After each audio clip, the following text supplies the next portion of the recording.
YouTube, we have a lot of Overwatch news to catch you up on. First of all, we have a director's take. The game director, Aaron Keller, has given us a preview for Season 8. Season 8 begins December 5th, which is next week with the Malga release. So he's going to tease all the changes that are happening, maybe not all of them. And before that, we have another piece of news, which is the Overwatch 2 Support a Streamer event, in which you can align a streamer's pockets, or my pockets, by gifting 2 subs, subscribing or gifting 2 subs, cumulative of 2 subs to any streamer, myself included, and you can earn this epic Birds of Paradise skin. It is an Overwatch 1 skin, so this is mostly for the people who missed the skin in Overwatch 1 or are new Overwatch 2 players and don't own it. This event runs from November 30th to December 10th. Yeah, support your favorite streamers, align my pockets and not Blizzard's pockets. These are the other streamers you can support as well. There's a ginormous list. There's an FAQ. We'll link it in the description as well. I am on this list. But yeah, if you gift 2 subs here, I'll be grateful. Thanks for supporting me and my content for all these years. Now let's talk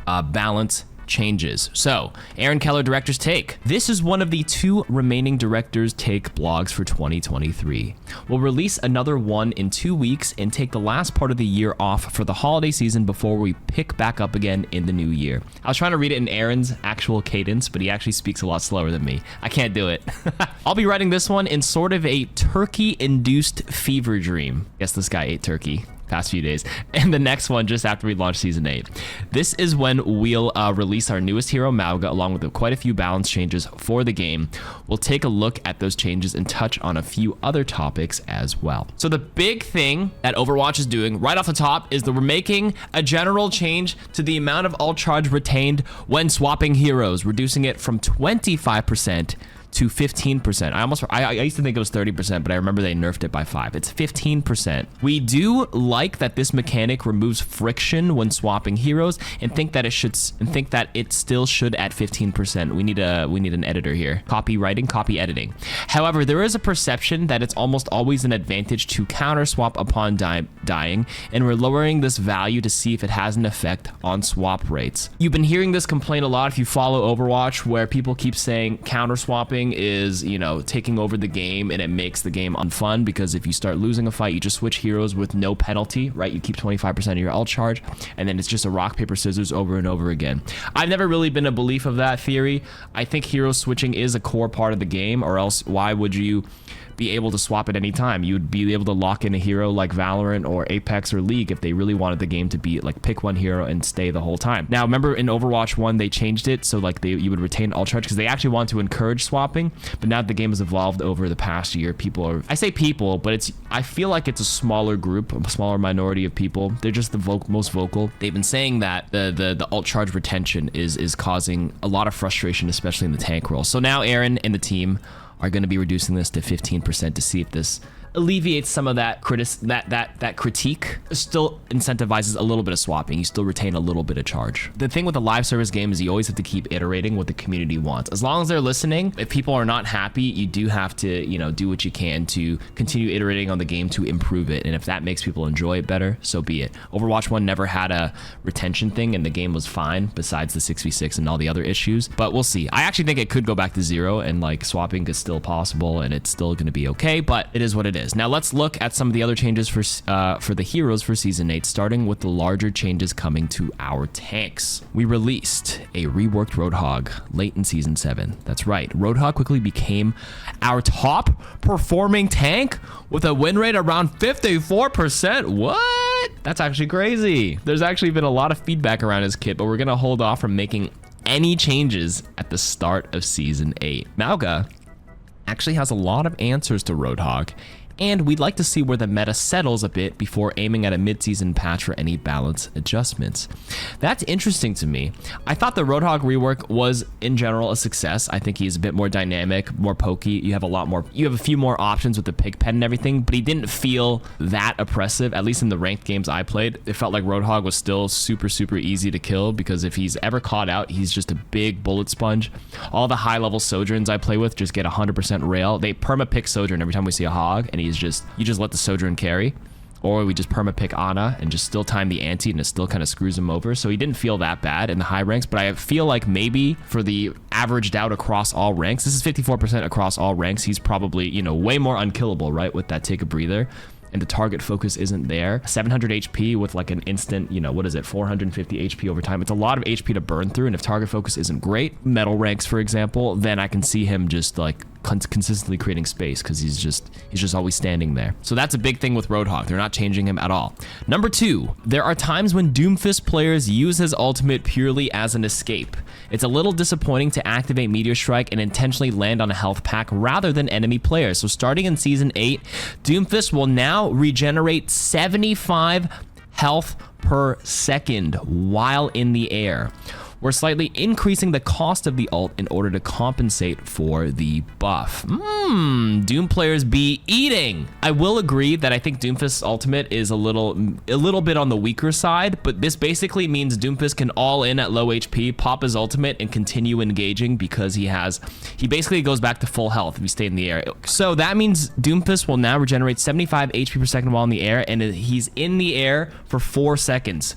So the math, quick maths, 75 times 4, guys, is 300 according to my calculation. So 300 HP. You can all in, take a bunch of damage, punch, slam, do all his things, go into Meteor Strike, wait 4 seconds, come back at pretty much full health. I mean, 300 HP is a big heal. And then he gets an empowered punch when he lands and does another cooldown rotation. So Doom can all in like crazy, but they are going to increase the cost of the ultimate in order to compensate for the buff. Listen, I don't play Doom. I'm a certified Doomfist hater because I'm a support player. Doomfist players are finally going to be happy. Zebra, Quakedon, I see you. You guys are fucking like... Tanks are supposed to take and create space. And when Ramatra is in his base form, he can be a little too easy to ignore. So we're going to shift 100 of his health to armor, as well as increase the size of his damage of his projectiles to see if it helps. 100 HP to armor is a big buff, because armor is a natural 30% damage reduction. So he's in essence going to be taking 30% less damage for 100 of the HP. That can help his survivability quite a bit. The size of the projectiles helps him in his mage and his pokey form. In general, it's a very like, it's just mostly just like pressuring the other team's like tank's shield and a little bit. It's peppery damage. I don't know if this part is a huge buff, but definitely the 100 health to armor is the bigger buff between this one. So Ramatra players, that's going to be pretty big. Winston isn't the best matchup for other tanks. This is part of his kit, but the disadvantage feels too extreme and we'd like to alleviate it a bit. So in Season 8, Winston's Tesla cannon will now ignore armor's damage reduction. Also, isn't cannon with 2 ends? Isn't this like the camera brand? In general though, as Winston, you aren't supposed to be zapping the tank in front of you. By design, he's supposed to jump into the back line, but this will actually make him stronger against Briggs, Torbs, which traditionally do kind of own Winston for the most part. So this will strengthen him. I actually think this is a really big buff. Winston and Doom getting buffs, I think Dive is coming back, guys. Despite Ramatra getting the buff, it sounds like Dive is back. Moving on to a few of the changes for our DPS heroes, let's start with Sombra. She had a lot of moving parts recently, and we feel like she's in a better spot. Her win rate hovers between 45 to 48% depending on the rank. However, her ultimate isn't as satisfying as it could be, so we're going to raise the ability lockout time of her EMP from 1.5 to 3 seconds. Oh no! And reduce the amount of damage it does from 30% to 25%. That's a minor nerf. 3-second CC. This brings her ultimate more in line with her hero fantasy and is much sharper in its effect. Sombra, that's a buff. EMP, Winston buffs, Doom buffs. I mean, to be fair, EMP was weak, and then, you know, it did feel like your lockout wasn't really that long because the ability, it's an ultimate ability. They want to make the EMP lock your abilities out, silence you a little longer. Hack, the normal hack does do 1.5, so this helps like make it a little bit of a difference in that capacity, but I'm getting a little worried though. I'm not gonna lie. I'm starting to sweat a little bit as a support player. Soldier 76 has enjoyed a lot of success in Season 7. He's a really well-rounded DPS, and the self-sustain from his heal can make him really difficult to deal with when he's in his radius. Rather than actually reducing the effectiveness of the heal, we'd rather open up large windows of opportunity by increasing the cooldown from 15 to 18 seconds. Okay. That's not bad. That's not too bad of a nerf. Be a bit more smarter with when you place down your heal pad. That's okay. Does anybody remember how much damage Tracer's pistols do? Well, I wouldn't blame you if you don't, because we've changed them a lot. If you guessed 5.5 damage per shot, you'd be right, but not for long, because we're changing it again back to 6. The previous change to 5.5 was made to offset a bug with their fall off and spread, and now that those bugs are fixed, we're moving it back to this is a 10% DPS buff, right? What's 10% of 5.5? 0.55. It's basically a 10% buff. 10% to damage on Tracer.